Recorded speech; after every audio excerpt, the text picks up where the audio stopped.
8,000 రూపాయలు కేంద్ర ప్రభుత్వ నిధులు, 8,000 రూపాయలు మన రాష్ట్ర ప్రభుత్వ నిధులు. అందుకని మేడం వీఆర్ రిక్వెస్టింగ్, ఎందుకంటే మీరు డైరెక్ట్గా జగన్మోహన్ రెడ్డి గారి సత్యమని కాబట్టి మీరు తప్పకుండా ఆయనకి ఈ విషయం చేరవేస్తారని నేను మరీ కోరుకుంటూ, అదేవిధంగా ఇప్పుడు వచ్చేటువంటి పట్టాదారు పాస్బుక్ల పైన దయచేసి మా రైతుల బొమ్మలు మాత్రమే ఉండాలి మేడం. ఎందుకంటే ముఖ్యమంత్రి గారి బొమ్మ ఉండకూడదని నేను మరీ రిక్వెస్ట్ చేస్తున్నాను. మీరేమనుకోవద్దు మేడం, ఎందుకంటే మా అబ్బగారి తరపు నుండో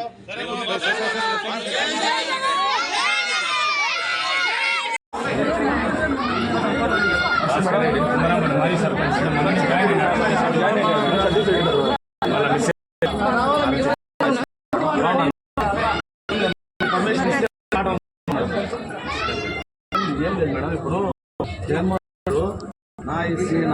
నా మైనారిటీ అన్ని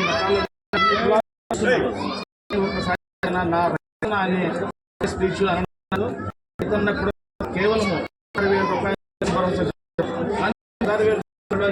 రూపాయలు 8,000 రూపాయలు మన రాష్ట్ర ప్రభుత్వ నిధులు. అందుకని మీరు డైరెక్ట్గా జగన్మోహన్ రెడ్డి సత్యమని కాబట్టి మీరు తప్పకుండా ఈ విషయం చేరవేస్తారని నేను కోరుకుంటూ, అదేవిధంగా ఇప్పుడు వచ్చే పట్టా పాస్బుక్ల పైన చేసి మా రైతు బొమ్మలు ఉండాలి మేడం. ఎందుకంటే ముఖ్యమంత్రి బొమ్మ ఉండకూడదని నేను మరీ చెప్తున్నాను. మీరేమనుకో, ఎందుకంటే మా అబ్బగారి తరపు నుండో